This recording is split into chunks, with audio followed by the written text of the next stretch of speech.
In the sprawling landscape of 21st century media, nothing captured global attention quite like the Champions Circle, a phenomenon that transcended traditional entertainment boundaries. This wasn't merely television, it was a cultural earthquake that reshaped how society viewed both spectacle and survival. The show emerged during an era when healthcare had become an insurmountable mountain for millions.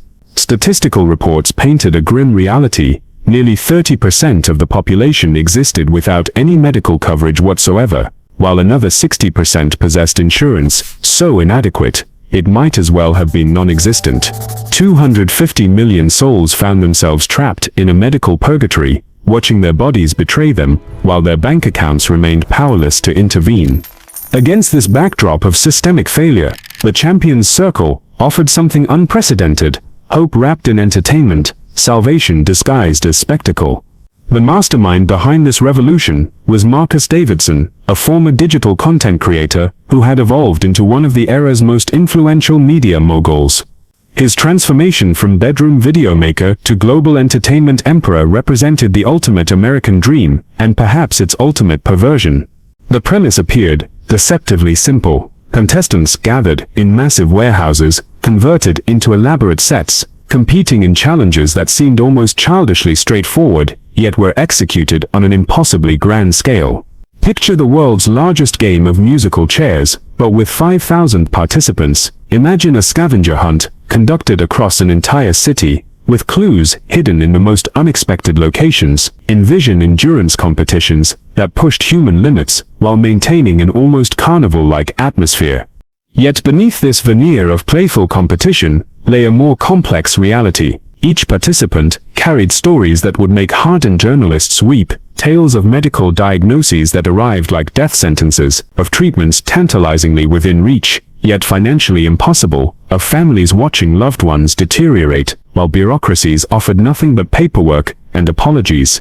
Take Maria Rodriguez, a 34-year-old elementary school teacher from Phoenix. Her application video, filmed in her modest apartment with a smartphone propped against a stack of medical bills, painted a portrait of quiet desperation. Multiple sclerosis had begun its relentless march through her nervous system, each episode more severe than the last.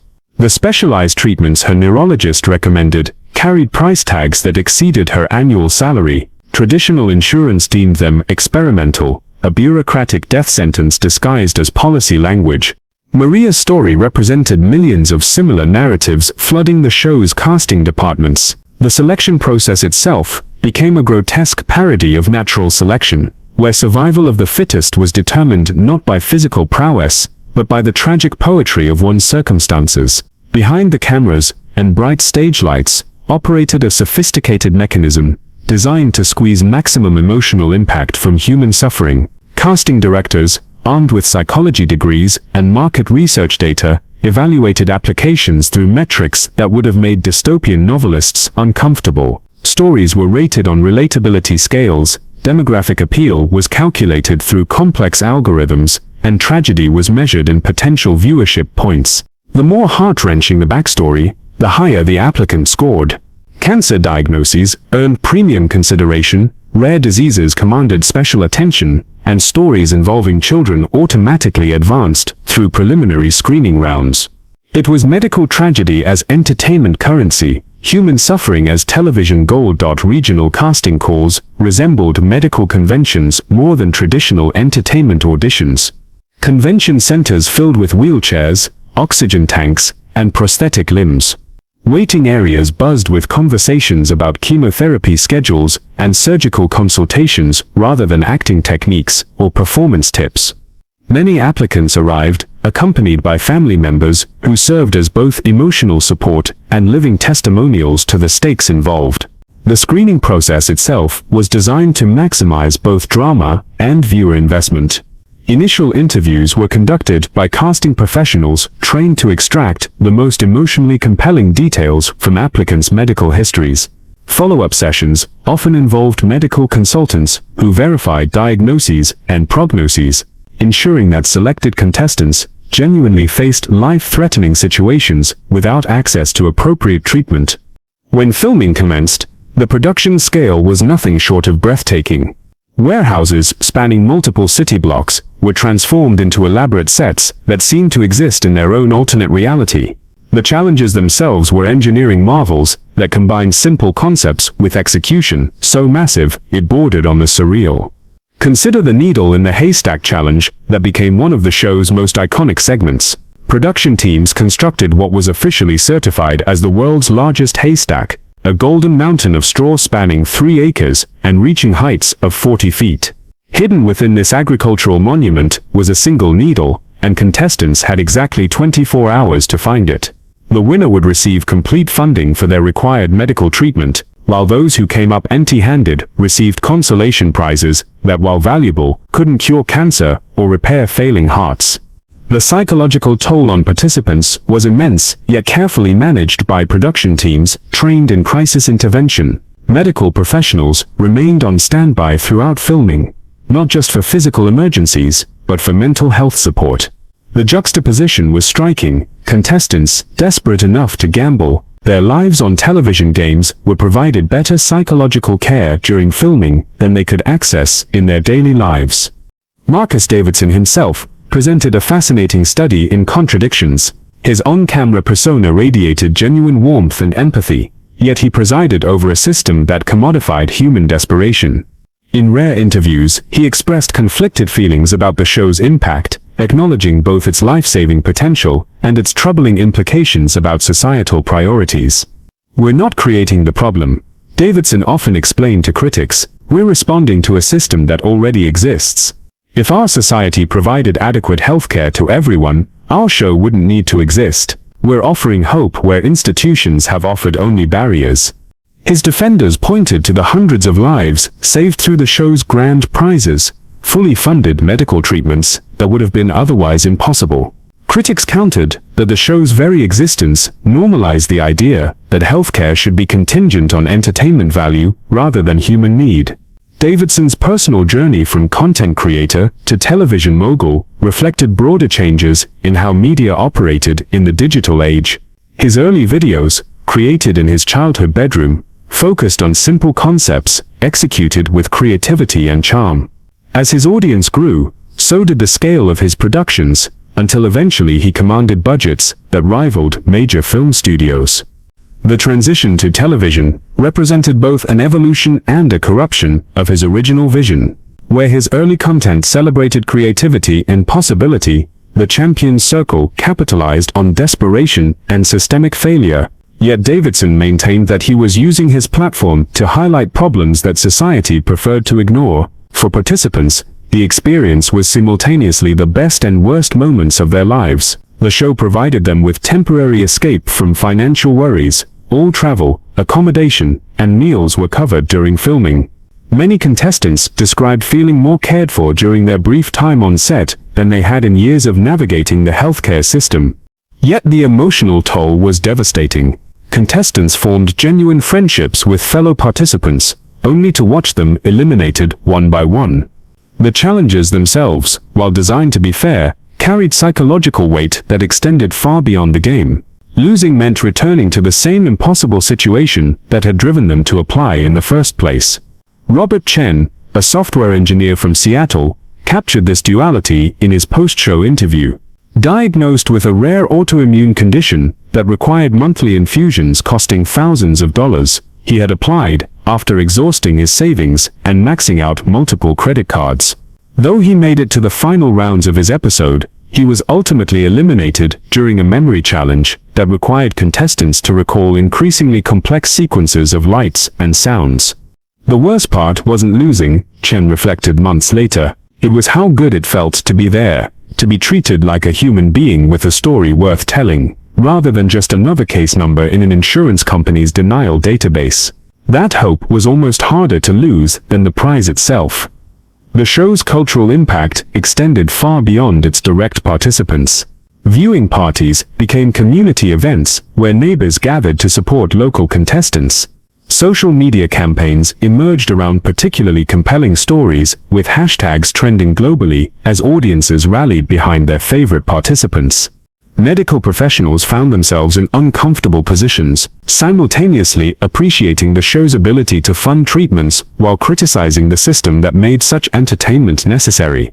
Dr. Sarah Williams, an oncologist from Chicago, described the ethical complexity she faced when patients asked her to write letters supporting their applications to the show. "I'm being asked to participate in turning my patients' suffering into entertainment content," she explained. "But if that's what it takes to save their lives, how can I refuse? We're all complicit in a system that's fundamentally broken." Insurance companies initially ignored the show, then found themselves inadvertently promoted by episodes that detailed exactly how their denial processes worked. Some companies eventually began sponsoring episodes, creating the surreal spectacle of insurance advertisements running during programs that existed because insurance had failed. As the show's popularity exploded internationally, foreign broadcasters began developing their own versions adapted to local healthcare challenges. In countries with universal healthcare systems, the show focused on treatments not covered by national health services, experimental therapies, cosmetic procedures for disfiguring conditions, and medical travel for specialized care. The international versions revealed both the universality of human suffering and the diversity of systemic failures across different societies. While American episodes focused heavily on basic medical access, European versions often centered on quality of life improvements and cutting-edge treatments. Developing nations created versions that addressed fundamental healthcare infrastructure challenges. Each adaptation maintained the core formula: desperate people competing in elaborate challenges for life-changing medical interventions. The consistency of this format across cultures suggested something profound about the relationship between entertainment, hope, and human desperation. Academic critics emerged from universities worldwide, analyzing the show through lenses of sociology, psychology, ethics, and economics. Papers were published examining everything from the show's impact on healthcare policy discussions to its role in normalizing the commodification of human suffering.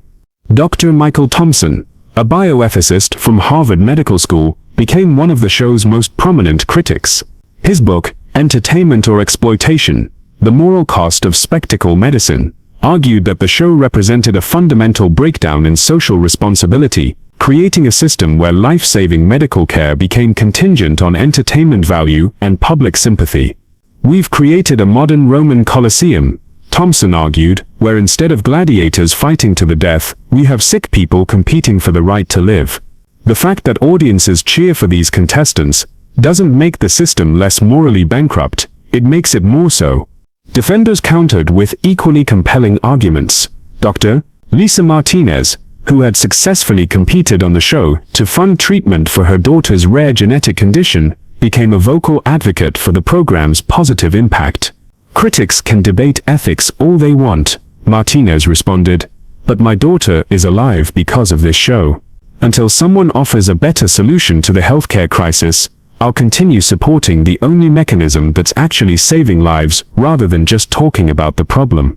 Behind the emotional drama operated a sophisticated business machine that generated revenue streams from multiple sources. Primary funding came from traditional advertising, with companies paying premium rates to reach the show's emotionally engaged audience. Secondary revenue flowed from merchandise sales, with branded items ranging from clothing to motivational books. International licensing deals created additional income as foreign broadcasters adapted the format for their markets. Digital streaming rights commanded unprecedented fees as platforms competed for exclusive access to the most emotionally compelling content available. The show's production costs were substantial but manageable given the revenue generated. Grand prize medical treatments, while expensive for individuals, represented a small fraction of the show's total budget. The bulk of expenses went towards set construction, technical equipment, and the army of professionals required to execute such massive productions. Financial analysts noted that the show's business model was essentially recession-proof, as economic downturns typically increased both the pool of desperate applicants and the audience seeking escapist entertainment. This economic stability made the show attractive to investors while providing a troubling commentary on societal priorities. Supporting the contestants required an extensive network of mental health professionals who worked both on set and behind the scenes. The psychological pressure of competing for literal survival necessitated careful monitoring of participants' emotional states throughout the filming process. Pre-competition counseling helped contestants prepare for the emotional intensity they would experience. During filming, psychological support teams remained available around the clock to help participants process the stress of competition while managing their underlying health anxieties. Post-competition support proved equally crucial, particularly for contestants who were eliminated, returning home empty-handed to the same impossible medical situations that had driven them to apply, required substantial psychological preparation and ongoing support. The show's psychological support infrastructure often provided better mental health care than contestants could access in their daily lives, creating another layer of systemic irony. Participants received world-class psychological support while competing for the basic medical care their society should have provided automatically. To ensure credibility and safety, the show assembled an impressive medical advisory board comprising specialists from various fields. These professionals verified contestant diagnoses, evaluated proposed treatments, and ensured that promised medical interventions would actually address participants' conditions.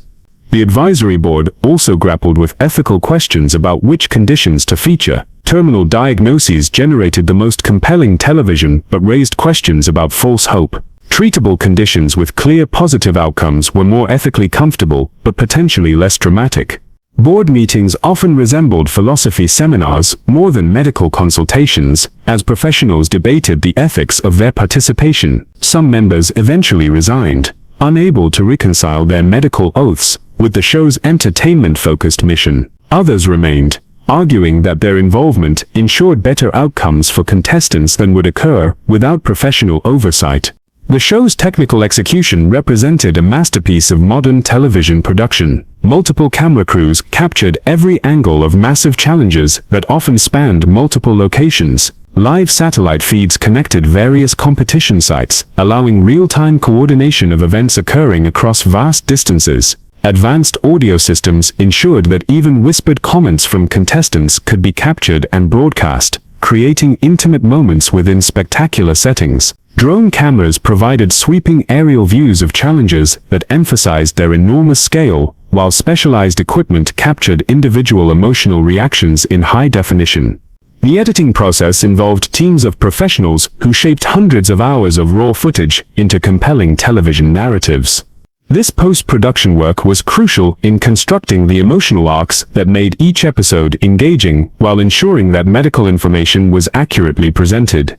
As the show progressed through multiple seasons, its format evolved to maintain audience engagement while addressing criticism about exploitation. Later seasons incorporated educational segments about healthcare policy, featured medical professionals discussing systemic issues, and included follow-up segments tracking contestants' long-term outcomes.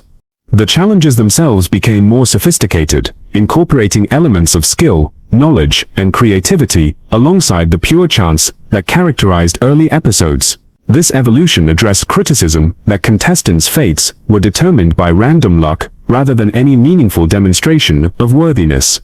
Seasonal themes emerged that reflected broader cultural conversations about healthcare access. Environmental health episodes focused on contestants suffering from pollution-related conditions. Mental health seasons addressed psychological conditions that were historically stigmatized and underfunded. Rare disease seasons highlighted conditions that received little research attention due to limited patient populations. Beyond its immediate impact on participants and viewers, the Champions Circle influenced broader cultural conversations about healthcare, entertainment, and social responsibility. The show's existence became a symbol used by political candidates, policy advocates, and social critics to illustrate various points about societal priorities. Some politicians cited the show as evidence of healthcare system failure, using contestant stories to support universal healthcare proposals. Others pointed to the show's success in funding medical treatments as proof that private charity could address healthcare gaps more efficiently than government programs. The entertainment industry grappled with questions about the ethics of programming that commodified human desperation. Some networks developed guidelines restricting reality programming that exploited participants' medical conditions, while others rushed to create similar formats that capitalized on different types of personal crises. Foreign governments and healthcare systems watched the show's American success with a mixture of fascination and horror. Countries with universal healthcare systems used the show as evidence of their superior approaches, while nations struggling with healthcare access saw potential models for addressing their own challenges. International medical conferences began featuring panels discussing the Champions Circle phenomenon, examining both its innovative funding model and its troubling implications for healthcare delivery. Some healthcare systems experimented with lottery-based funding for experimental treatments, borrowing elements from the show's approach while maintaining professional medical oversight. The show's global reach also created diplomatic complications, as international audiences gained unprecedented insight into American healthcare failures. Cultural exchanges that had historically focused on entertainment exports now carried unintended political messages about systemic inadequacies. As the Champions Circle established itself as a permanent fixture in the entertainment landscape, questions emerged about its long-term societal impact. Would the show's success normalize the idea that healthcare access should depend on entertainment value? Would other essential services adopt similar models, creating competition for education, housing, or food security? Futurists and social scientists began modeling scenarios where entertainment-based resource distribution became standard practice. These projections raised troubling questions about democratic governance, social equity, and the role of media in determining access to basic human needs. The show's influence on younger generations proved particularly significant, as children grew up in a world where competing on television for medical care seemed normal. Educational systems struggled with how to address the ethical implications of this normalized desperation while acknowledging the show's positive impact on individual lives. Perhaps the most troubling aspect of the Champions Circle was its undeniable success in achieving its stated goals. The show saved hundreds of lives, funded treatments that would have been otherwise impossible, and raised awareness about healthcare access issues. By any measurable standard, it represented a positive force in participants' lives. Yet this success occurred within a framework that critics argued was fundamentally immoral. The show's achievements highlighted the healthcare system's failures while potentially reducing pressure for systematic solutions. By providing spectacular individual salvation, it may have diminished momentum for comprehensive healthcare reform. This paradox extended to viewers, who found themselves simultaneously entertained and disturbed by the show's content. Audiences experienced genuine joy when contestants won life-saving treatments, while feeling uncomfortable about a system that made such competitions necessary. The Champions Circle ultimately served as a mirror reflecting society's deepest contradictions and moral compromises. It demonstrated both humanity's capacity for compassion and creativity, alongside its willingness to commodify suffering for entertainment. The show's legacy will likely be measured not just by the lives it saved, but by the conversations it sparked about healthcare access, entertainment ethics, and social responsibility. Whether it represented an innovative solution to systemic problems or a dystopian symptom of societal failure may depend on whether its temporary interventions inspire lasting systematic change. In the end, the Champions Circle proved that entertainment could indeed save lives, but at the cost of normalizing a world where such salvation was necessary in the first place. It offered hope to individuals while potentially undermining collective solutions, creating a complex moral legacy that will influence discussions about healthcare, media, and social responsibility for generations to come. The show's greatest achievement may have been forcing society to confront the uncomfortable reality that it had created a system where human beings had to compete on television for the right to receive life-saving medical care. Whether that confrontation leads to meaningful change or merely becomes another form of normalized entertainment remains to be seen. As viewers around the world continue tuning in to watch desperate people compete for survival, the Champions Circle stands as both an inspiring example of human resilience and a troubling monument to systemic failure, a testament to our capacity for both extraordinary compassion and profound moral blindness in the face of preventable human suffering.